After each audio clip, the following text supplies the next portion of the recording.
राजस्थान विधानसभा उपचुनाव का बिगुल अब जोरों से बज चुका है, लेकिन हनुमान बेनीवाल के गढ़ खींवसर में आखिर कौन बाजी मारने वाला है? हनुमान बेनीवाल की साख बचेगी? क्या कनिका बेनीवाल हनुमान बेनीवाल की साख बचाएंगी, या यहाँ पर भी बीजेपी और कांग्रेस इन दोनों में से कोई बाजी मारेगा? दरअसल वोटिंग के मात्र जो है वो 8 दिन बचे हैं। ऐसे में कह सकते हैं कि अब विधानसभा उपचुनाव जो है उनका बिगुल जोरों से बज चुका है। कौन प्रत्याशी जो है वो जीत कर आएगा, किस प्रत्याशी की हार होगी, ये तो 23 नवंबर को ही पता चल पाएगा। लेकिन खींवसर की ये सीट है जो हनुमान बेनीवाल का गढ़ माना जाता है, लेकिन हनुमान बेनीवाल के गढ़ में किसकी साख बचेगी, किसकी साख दांव पर लगेगी और कौन यहां से जीतकर जो है वो विधानसभा जाएगा? दरअसल कनिका बेनीवाल को हनुमान बेनीवाल ने मैदान में उतारा है।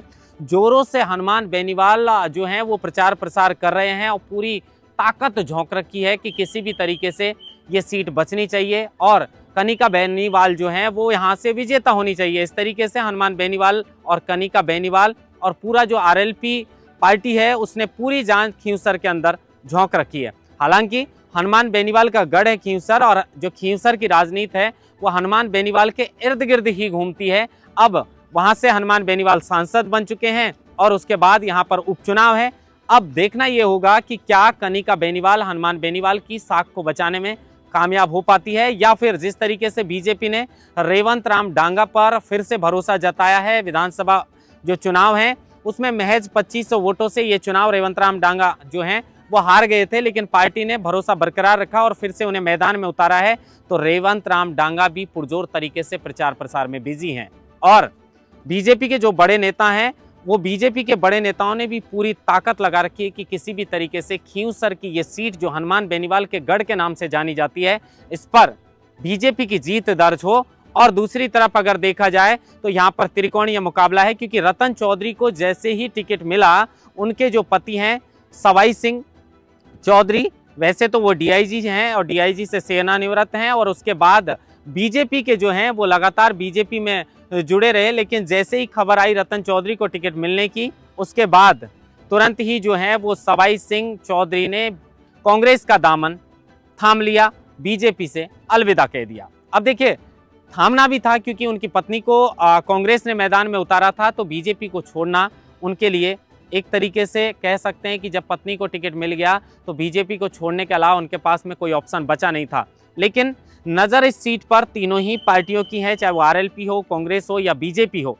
लेकिन सवाल ये खड़ा होता है कि एक तरफ जहां जेसीपी से और गाड़ियों के ऊपर फूल बरसाए जा रहे हैं हनुमान बेनीवाल के ऊपर, और जो कार्यकर्ता हैं हनुमान बेनीवाल के उन्होंने भी दिन रात एक कर रखी है किसी भी तरीके से कनिका बेनीवाल यहाँ से चुनाव जीतनी चाहिए।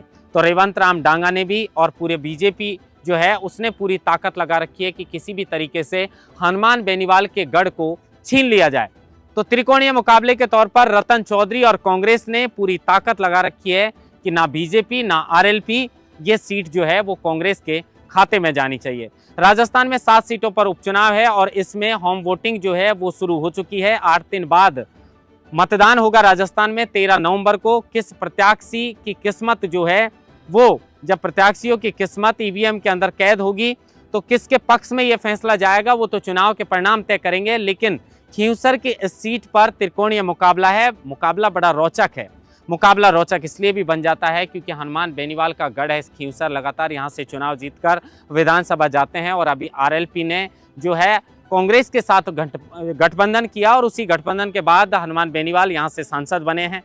हालांकि चर्चाएं तो ऐसी भी थी कि हनुमान बेनीवाल कांग्रेस के साथ गठबंधन करेंगे, लेकिन शायद उनके जो गणित है, सियासी गणित, वो बैठ नहीं पाई और हनुमान बेनीवाल ने अपनी पत्नी कनिका बेनीवाल को आरएलपी से ही उम्मीदवार घोषित कर दिया।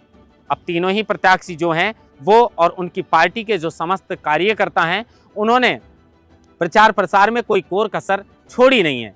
ऐसी कोई कमी पेशी कोई छोड़ना नहीं चाहते जो कमी पेशी उन्हें बाद में खलती रहे और पछतावा हो कि ये कर लेना चाहिए था तो शायद हम भी बाजी मार सकते थे। तीनों ही जो प्रत्याशी हैं उनमें आमने सामने की टक्कर है, त्रिकोणीय मुकाबला है कह सकते हैं इस सीट पर। लेकिन देखना ये होगा कि इस त्रिकोणीय मुकाबले के बीच खींवसर का ताज आखिर किसके सर पर सजेगा? क्या हनुमान बेनीवाल का गढ़ बचेगा या बीजेपी और कांग्रेस में से कोई इस गढ़ को इस बार लेकर जाएगा? महेंद्र बांसवाड़ा, लोकमत हिंदी, जयपुर।